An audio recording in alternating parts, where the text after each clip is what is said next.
भारत के 14वें उपराष्ट्रपति के लिए पूर्व केंद्रीय मंत्री और भाजपा के वरिष्ठ नेता मुख्तार अब्बास नकवी का नाम सबसे आगे है।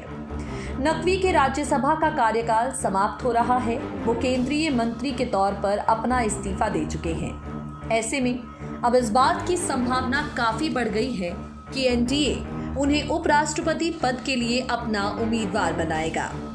एनडीए के उम्मीदवार बनने के बाद नकवी की जीत काफी हद तक निश्चित होगी। आपको बता दें, अगर नकवी इस पद तक पहुंचने में सफल हो जाते हैं तो वो सबसे कम उम्र में देश के उपराष्ट्रपति बनने वाले तीसरे व्यक्ति होंगे। अब तक बीडी जट्टी को देश के सबसे कम उम्र के राष्ट्रपति बनने का गौरव हासिल है। वहीं अब तक सबसे उम्रदराज उपराष्ट्रपति के रूप में वेंकट रमन का नाम शामिल है। आपको बता दें, मुख्तार अब्बास नकवी को लेकर भारतीय जनता पार्टी में फिलहाल जो माहौल है वो काफ़ी ज़्यादा गरमाया हुआ है।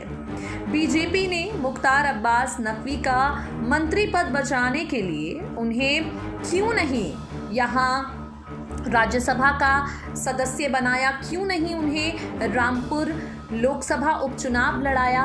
कई तरह के सवाल हैं जो लगातार सामने आते जा रहे हैं, उठते जा रहे हैं। फिलहाल जो जानकारी सामने आ रही है वो ये है कि मुख्तार अब्बास नकवी जो हैं वो पूरी तरह से भारतीय जनता पार्टी की तरफ से उपराष्ट्रपति के उम्मीदवार बनेंगे। हालांकि आपको बता दें, जानकारी ये भी सामने आ रही है कि नकवी को भाजपा जम्मू कश्मीर का उपराज्यपाल भी बना सकती है। इन अटकलों को लेकर मुख्तार अब्बास नकवी से जब बात करने की कोशिश की गई तो कोई जानकारी सामने नहीं आई। लेकिन फिलहाल जब से केंद्रीय मंत्रिमंडल से नकवी ने इस्तीफा दिया है, ये चर्चा जोरों पर है कि अब नकवी पर बीजेपी बड़ा दांव खेलने के लिए तैयार है। आपको बता दें, भाजपा नेता ने इस मामले को लेकर खास बातचीत की है। मुख्तार अब्बास नकवी ने कहा, राज्यसभा का कार्यकाल उनका पूरा हो चुका है, लेकिन सियासी और सामाजिक जीवन का कार्यकाल पूरा नहीं हुआ। सितारों के आगे जहां और भी हैं, अभिव्यक्त के इम्तिहान और भी हैं। नकवी यहीं नहीं रुके। आगे उन्होंने कहा, पूरे समर्पण के साथ समाज के सरोकार को लेकर शुरू से जिस तरह वो काम करते रहे हैं, आगे भी करते रहेंगे। उपराष्ट्रपति चुनाव को लेकर चुनाव की अधिसूचना 5 जुलाई को जारी कर दी गई थी। 6 अगस्त को चुनाव होना है।